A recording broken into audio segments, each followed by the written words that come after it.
Trump మొన్న ఒక 2 days back కొత్త ఎగ్జిక్యూటివ్ ఆర్డర్ ఒకటి సైన్ చేశారనమాట. ఏంటి అంటే బ్యాంకులు ఎవరికైనా లోన్ ఇచ్చేటప్పుడు ఇల్లు కొనుక్కోటానికి. సో, మోర్ ఆర్ లెస్ ఏదైనా లోన్ అనుకోండి. సో, ఫైనాన్షియల్ రెగ్యులేషన్స్ ఏమి ఉంటాయో వాళ్ళందరికీ కూడా మోర్ట్‌గేజ్ లెండర్స్‌కి గానీ, బ్యాంకులకు గానీ మీరు ఇమిగ్రేషన్ స్టేటస్ ప్రాపర్‌గా చెక్ చేయండి అని చెప్పేసి ఒక ఎగ్జిక్యూటివ్ ఆర్డర్ ఇచ్చారనమాట. సో, ఇప్పుడు ఈ పర్టిక్యులర్ ఎగ్జిక్యూటివ్ ఆర్డర్ వల్ల మన వాళ్ళు ఎవరైనా సరే హెచ్-1బీ మీద ఉన్న వాళ్ళు గానీ, ఓపీటీ వాళ్ళు గానీ, స్టెమ్ ఓపీటీ వాళ్ళు గానీ, లేకపోతే గ్రీన్ కార్డ్ ఉన్న వాళ్ళు గానీ ఇల్లు కొనుక్కోవడానికి ఏమన్నా ఇబ్బంది అవుతదా? సో, ఇంకా ఎప్పుడు ఇల్లు కొనడానికి లేదు అసలు అది ఇది అని చెప్పేసి ఒక విపరీతంగా న్యూస్ అయితే సర్క్యులేట్ అవుతుంది. సో, దీని గురించి డీటెయిల్స్ అన్నీ క్లారిటీగా చెప్తా. ఇల్లు కొనటం ఇబ్బంది ఏం కాదు, కొనుక్కోవచ్చు. బట్ ఏంటంటే వాళ్ళు ఏం టైప్ చేస్తున్నారు ఏంటనేది మనం డీటెయిల్గా మాట్లాడదాం. సో, నేను ఈ మధ్యన చాలా రోజులు అయిందండి సబ్స్క్రైబ్ చేసుకోమని అడిగి చాలామంది చూస్తున్నారు కానీ అసలు ఆ సబ్స్క్రైబర్స్ సంఖ్య అక్కడే ఆగిపోయింది. గత 15-20 రోజుల నుంచి ఒక్క 2-3 సబ్స్క్రైబర్లు కూడా పెరగట్లేదు. సో, సబ్స్క్రైబ్ చేసుకుని వాళ్ళు ఎవరైనా ఉంటే ప్లీజ్ సబ్స్క్రైబ్ చేసుకోండి. ఎందుకంటే అది నా హార్డ్ వర్క్‌కి కొంచెం మీరు ఇచ్చేటువంటి బూస్టింగ్ అనమాట. అట్ ద సేమ్ టైమ్ వీడియోకి ఒక లైక్ చేయండి. సో, ఫ్రీయే కదా, మీరేం దానికి మనీ పెట్టాల్సిన అవసరం కూడా లేదు. ఒక లైక్ చేస్తే కొంచెం వీడియో నలుగురికి షేర్ అయితే అవుతుంది. నాకు కూడా కొంచెం హెల్ప్ అవుతుంది. ఇంత రీసెర్చ్ చేసి హార్డ్ వర్క్ చేసి మీకోసం మంచి మంచి ఇన్ఫర్మేషన్స్ ఇస్తున్నప్పుడు కొద్దిగా నాకు హెల్ప్ అవుతుంది. సో, ఇంకా మన టాపిక్‌లోకి వెళ్దాం. అందరికీ వచ్చేటువంటి ఒక పెద్ద డౌట్ ఏంటంటే అసలు బ్యాంకులు గవర్నమెంట్ మాట ఎందుకు వినాలి? బ్యాంకులు ఇండిపెండెంట్ కదా!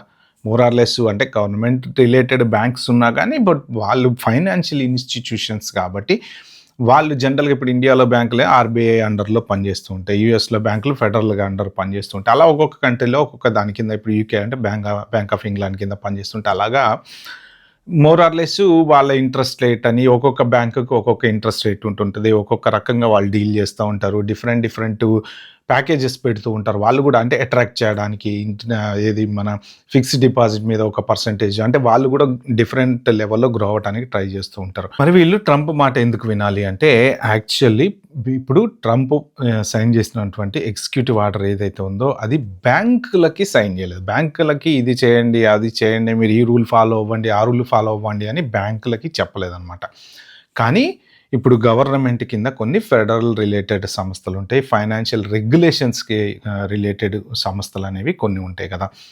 వాటిని కంట్రోల్ చేస్తారనమాట. అంటే ఈ ఫెడరల్ రెగ్యులేషన్స్ ఏమైతే ఉంటాయో దానికి సంబంధించినటువంటి డిపార్ట్మెంట్స్‌కి కంట్రోల్ చేస్తారు. ఆ డిపార్ట్మెంట్స్ ఇప్పుడు ఈ బ్యాంకులు ఏమైతే ఉంటాయో ఈ బ్యాంకుల కన్నా హెడ్ అనమాట. ఆ బ్యాంకులు కానీ, ఫైనాన్షియల్ ఇన్స్టిట్యూషన్స్ కానీ, మోర్ట్‌గేజ్ సంస్థలు కానీ ఈ ఫెడరల్ రెగ్యులేషన్స్ ఏమైతే డిపార్ట్మెంట్స్ ఉంటాయో వాళ్ళని ఖచ్చితంగా ఫాలో అవ్వాలన్నమాట. ఫర్ ఎగ్జాంపుల్ ట్రెజరీ డిపార్ట్మెంటు, తర్వాత ఫెడరల్ రిజర్వ్, తర్వాత ఎఫ్డిఐసి అంటే ఇన్సూరెన్స్ రెగ్యులేషన్స్. అంటే ఈ ఇన్సూరెన్స్ కంపెనీస్ ఏమేమైతే ఉంటాయో వాళ్ళకు కూడా కొన్ని రెగ్యులేషన్స్ అనేవి ఉంటాయి అన్నమాట. సో, ఇలాంటి ఫెడరల్ రిలేటెడ్ కొన్ని ఆర్గనైజేషన్స్, గవర్నమెంట్ రిలేటెడ్ ఆర్గనైజేషన్స్ ఉంటాయి. సో, వీళ్ళ రూల్స్ ప్రకారమే కింద ఉండేటువంటి సంస్థలు పనిచేయాలి. ఇప్పుడు మన ఇండియాలో కూడా చూడండి, ఇన్సూరెన్స్ కంపెనీల్లో చాలామంది పాలసీలు కట్టేసి వదిలేసేస్తుండ్రు.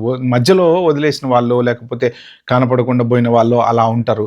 కానీ ఆ పాలసీ వాళ్ళు కట్టేసి వదిలేసి అది ₹1 ₹10 పావలా అయినా సరే మీరు వాళ్ళని ఎతికి వాళ్ళకి ఆ డబ్బులు ఇవ్వాల్సిన బాధ్యత కంపెనీలకు ఉంటుందన్నమాట. లేకపోతే కంపెనీలకి పెనాల్టీస్ పడతాయి. సో, ఇప్పుడు మన ఎస్బీఐ అనో, ఎల్ఐసి అనో, వాట్ ఎవర్ ఇట్ ఈస్ ఏదైనా ఇన్సూరెన్స్ కంపెనీలు అందుకే ఏంటంటే ఇప్పుడు ఇదివరకు అంత ఇదిగా ఉండేది కాదు. ఈ మధ్యన ఈ ఐఆర్‌డిసి రూల్స్ ఎక్కువ పెరిగిపోయినాయి. అందుకనే ఏంటంటే మీ డబ్బులు మీకు ఇవ్వాలని మీ ఎంబడబడి ఎతికి ఇంకా అది వాళ్ళ రెస్పాన్సిబిలిటీ అనమాట. బ్యాంకులలో కూడా చూడండి, మీ బ్యాంక్ అకౌంట్లు చాలామంది అబాండన్ చేసిన బ్యాంక్ అకౌంట్లు చాలా ఉంటాయి. ₹10, ₹20, ₹100 అలాగా. ఇప్పుడు అలాంటివే దగ్గర 4,000 కోట్లు సంథింగ్ ఏదో డబ్బులు ఇండియన్ బ్యాంక్స్‌లో కొన్నిట్లో ఉండిపోయినాయి అంట. ఆ డబ్బులు వాళ్ళు తీసుకోవచ్చా అంటే తీసుకోవడానికి లేదు. దానికి కూడా ఈ మధ్యన ఏదో కొత్త రూల్ తీసుకురావడానికి ప్రయత్నం చేస్తున్నారు. ఎండ్ ఆఫ్ ద డే ఏంటంటే డైరెక్ట్‌గా ట్రంప్ మాట వినకపోయినా వీళ్ళపైన డిపార్ట్మెంట్ మాట వినాలి కాబట్టి డిపార్ట్మెంట్‌ని ట్రంప్ కంట్రోల్ చేస్తున్నారు కాబట్టి వినాల్సిన బాధ్యత ఉంటుందన్నమాట. సో, ఇక నెక్స్ట్ ఇప్పుడు ఏంటి అసలు వీళ్ళు ఏం చేద్దాం అనుకుంటున్నారు ఏంటి అంటే అయితే ఇప్పుడు మరి ట్రంప్ ఏమన్నాడు, ఏం కంట్రోల్ చేయమన్నాడు అంటే ఇమిగ్రేషన్ స్టేటస్ చెక్ చేయమన్నాడు. అంటే ఈ బ్యాంక్స్ ఏమైతే ఉంటాయో ఇప్పుడు ఎవరైనా ఇల్లు కొనుక్కోవాలి, ఇల్లు కొనుక్కోవటానికి లోన్ ఇవ్వాలి అంటే టెంపరరీ వీసా మీద ఉన్నారు కదా, ఆల్రెడీ ఎఫ్హెచ్ఏ లోన్స్ అనేవి టెంపరరీ వీసా వాళ్ళకి రిస్ట్రిక్ట్ చేశారు. ఫర్ ఎగ్జాంపుల్ H1 వాళ్ళు కానీ, ఓపీటీ వాళ్ళు కానీ ఎవరైనా సరే ఇల్లు కొనాలి అంటే ఎఫ్హెచ్ఏ లోన్స్ ఇదివరకు ఇచ్చేవాళ్ళు, అంటే లో ఇంట్రెస్ట్ రేట్స్. ఇప్పుడు అవి ఇవ్వట్లేదు. ఈ అదర్ దాన్ దట్ కొంతమంది మార్గేజ్ లెండర్స్ సపరేట్గా, అదర్ దాన్ బ్యాంక్స్ డైరెక్ట్గా బిజినెస్ సొసైటీస్ అని ఉంటాయి, వాళ్ళు కూడా డబ్బులు ఇస్తూ ఉంటారనమాట. Building societies, business societies, banks, ఇలా రకరకాలుగా ఫైనాన్షియల్ ఎవరి డబ్బు ఉంటే ఎవరి దగ్గర ఉంటే వాడు ఇచ్చుకోవచ్చు, ప్రాబ్లం ఏం లేదు. యాజ్ లాంగ్ యాజ్ వాళ్ళు ఆ ఫైనాన్షియల్ రూల్స్ ఏదైతే ఈ డిపార్ట్మెంట్లు, ఇందాక నేను చెప్పిన ట్రెజరీ డిపార్ట్మెంట్లు వాళ్ళ రూల్స్ ఫాలో అవుతాయో ఆ రూల్స్ ప్రకారం వాళ్ళు ఇవ్వచ్చు అనమాట. సో ఇప్పుడు వీళ్ళు ఇవ్వాలి అంటే ఏంటంటే టెంపరరీ వీసా మీద ఉన్నటువంటి వాళ్ళు నెక్స్ట్ ఫర్దర్గా డౌన్ లైన్ ఒకవేళ కనుక మీ వీసా ఎక్స్టెండ్ అవ్వకపోతే పరిస్థితి ఏంటి, నష్టమా లాభమా బ్యాంకుకి అంటే, ఒక ఇల్లు కొనుక్కోవడానికి మీకు ఒక $200,000 ఫర్ ఎగ్జాంపుల్ లోన్ ఇచ్చారనుకోండి, వాళ్ళ ఇల్లు అమ్మేసుకోవచ్చు, నష్టమైతే ఉండదు. కానీ అమ్ముకోవటానికి ఎలా ఉంటుంది అంటే మార్కెట్ కూడా ఉండాలన్నమాట. ఇప్పుడు వాళ్ళు ఆక్షన్లో అమ్ముతుంటారు, బ్యాంకులు డిఫాల్ట్ అయినటువంటి ఇల్లులు కానీ, బండ్లు కానీ, కార్లు కానీ ఏం చేయాలంటే వాళ్ళు ఆక్షన్లో అమ్ముతూ ఉంటారు. ఆక్షన్లో అమ్మాలన్నప్పుడు ఏంటంటే మార్కెట్ అనేది ఉండాలి కదా.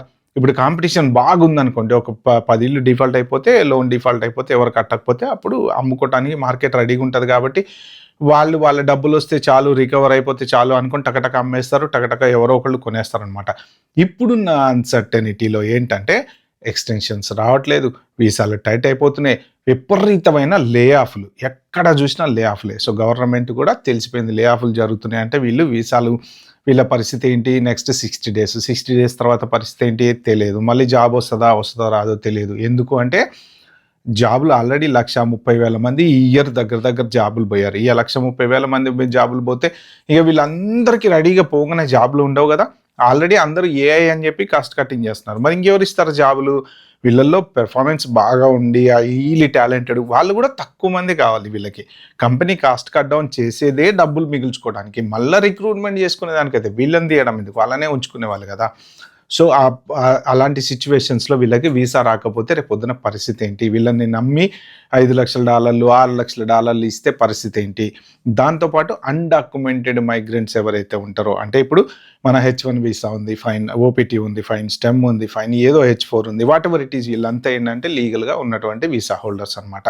దో కొంతమందిది పాస్పోర్ట్లో స్టాంపు లేకపోయినా, అంటే ఎక్స్పైరీ అయిపోయినా, లేకపోతే వాళ్ళది క్యాన్సిల్ అయినా లీగల్గా వాళ్ళకి ఏదో ఒక డాక్యుమెంట్ ఉంటుంది కాబట్టి లీగల్ డాక్యుమెంట్స్.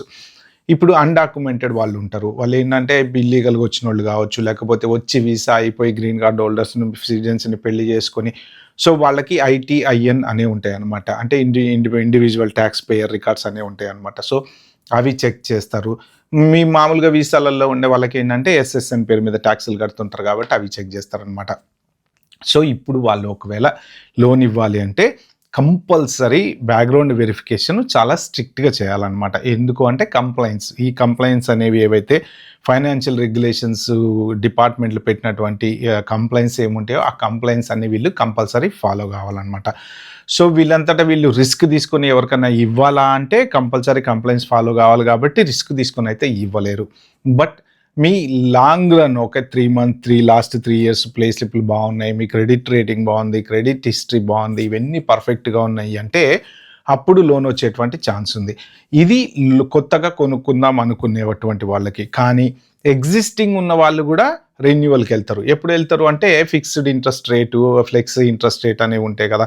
సో ఇప్పుడు ఫ్లెక్సీ ఇంట్రెస్ట్ రేట్కి ఎవరైనా వెళ్ళారనుకోండి, సో అది ఇంట్రెస్ట్ రేట్ మారుతున్నప్పుడల్లా ఒక్కొక్కసారి ఒక 2 ఇయర్స్ 3 ఇయర్స్కి వాళ్ళు లోన్ ఇస్తారనమాట. ఈ 2-3 ఇయర్స్లో ఇంట్రెస్ట్ రేట్ మారినప్పుడల్లా కూడా ఆ టర్మ్ అనేది ఉంటుంది కదా, ఆ టర్మ్ మీ ఈఎంఐలు అప్ అండ్ డౌన్ అవుతూ ఉంటాయి. ఇంట్రెస్ట్ రేట్లు అప్ అండ్ డౌన్ అయినప్పుడు ఫిక్స్డ్ తీసుకున్నారనుకోండి, ఒక 2 ఇయర్స్ నాది ఫిక్స్డ్, లేదా ఒక 5 ఇయర్స్ నేను ఫిక్స్డ్ లోన్ తీసుకున్నా, 5 ఇయర్స్ తర్వాత మళ్ళీ మీరు రీమోర్ట్గేజ్ చేసుకోవాలి. రీమోర్ట్గేజ్ చేసుకున్నప్పుడు కొంతమంది ఏం చేస్తారంటే ప్రాపర్టీ వాల్యూ కనుక పెరిగింది అనుకోండి, ఆ ఈక్విటీ అమౌంట్ అనేది తీసుకుంటారు అనమాట. ఇప్పుడు 3 లక్షలు కొన్నారు మీరు, మార్కెట్ రేట్ 5 లక్షలు ఉంది, సో నాకు ఒక 50,000 కావాలి ఎక్స్ట్రా అనుకుంటే అది ఆల్రెడీ 5 లక్షలు ఉంది కాబట్టి మీ 50,000 ఎక్స్ట్రా అడిగి ఆ ఈక్విటీ అనేది తీసుకుంటుంటారు అనమాట.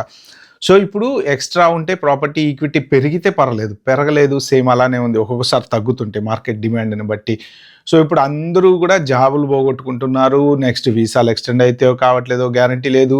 గ్రీన్ కార్డ్ ఉన్న వాళ్ళు ఎండ్ ఆఫ్ దట్ ఎటు బై ఎటు వచ్చినా సేఫ్, బట్ వాళ్ళు కూడా జాబ్ లేకపోతే వాళ్ళు కూడా చేయగలిగేది ఏం లేదు. కాకపోతే ఏంటంటే అట్లీస్ట్ వాళ్ళు టెంపరరీ వర్కర్స్ కాదు. ఆ కంట్రీలో ఉండడానికి గ్రీన్ కార్డ్ ఉంది కాబట్టి పర్మనెంట్‌గా వాళ్ళకి ఎటువంటి ఇమిగ్రేషన్ ఇష్యూస్ ఉండవు కాబట్టి వాళ్ళకి ఈజీగా రావచ్చు. ప్రాబ్లమ్ ఏం లేదు.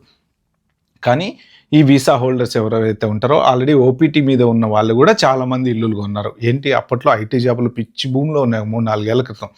వాళ్ళు ఏంటంటే వచ్చిద్దే ఇవాళ కాకపోతే రేపైనా H1 రాకపోద్దా అని ఓపీటీ మీద అసలు మాస్టర్స్ అయిపోయిన 1.5 ఇయర్కే ఇల్లులు కొన్న వాళ్ళు కూడా ఉన్నారు. ఎందుకంటే అప్పుడు అట్లా వచ్చేసినాయి, జాబులు వచ్చేసినాయి, టక్కున మాస్టర్స్ అయిపోగానే వాళ్ళ దగ్గర డబ్బులు ఉంటున్నాయి. బ్యాచిలర్స్ దగ్గర సేవింగ్స్ బాగుంటాయి కదా, ఎందుకంటే 3-4 కలిసి ఉంటారు కాబట్టి జీతాలు మంచిగా వచ్చినప్పుడు సేవింగ్స్ ఉంటాయి కాబట్టి ఏం చేస్తున్నారు, టకటక అందరు ఇల్లులు కొనేశారు.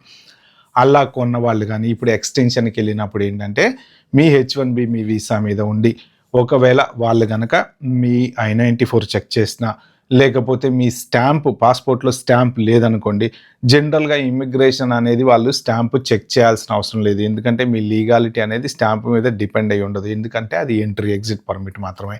కానీ మీ I-797 ఇంకొక 6 monthsలో అయిపోతుంది. లేదు మీకు మంచి జాబ్ ఉంది కానీ మీరు ఎక్స్టెన్షన్ అప్లై చేశారు, మీరు ఇల్లు కొందాం అనుకుంటున్నారు, మరి ఎక్స్టెన్షన్ అప్లై చేసింది వస్తుందో రాదో తెలీదు.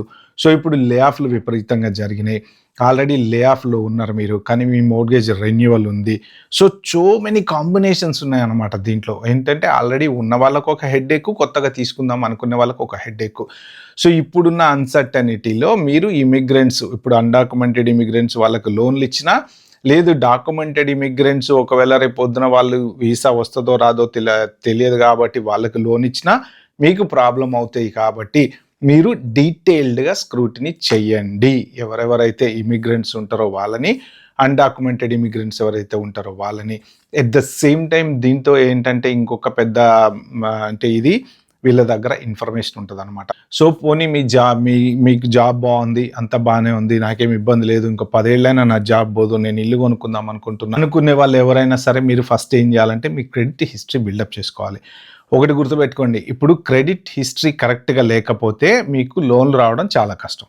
ఇది పర్టికులర్గా అంటే ఇమిగ్రేషన్ని టార్గెట్ చేయడానికి పెట్టినటువంటి ఎగ్జిక్యూటివ్ ఆర్డర్ అయితే ఖచ్చితంగా కాదు. కానీ ఏంటంటే జస్ట్ మీరు చూసుకొని, మీరు ఎవరైనా సరే అన్డాక్యుమెంటెడ్ వాళ్ళకి కానీ లేకపోతే ఈ టెంపరరీ ఇమిగ్రెంట్స్కి కనుక మీరు లోన్లు ఇచ్చి ఇల్లులు కొనుక్కునే లాగా చేస్తే రేపు పొద్దున వాళ్ళు వీసాలు రాకపోతే, కట్టకపోతే ప్రాబ్లం అవుతుంది మీకు అని ఇండైరెక్ట్గా ఒక ఎగ్జిక్యూటివ్ ఆర్డర్ అనమాట ఇది. ఓకే ఫ్రెండ్స్, ఇది వీడియోని చెప్దాం అనుకుంది. వీడియో కనుక మీకు నచ్చినట్టు ప్లీజ్ అండి లైక్ చేసి subscribe my channel. Thank you, bye, have a good day.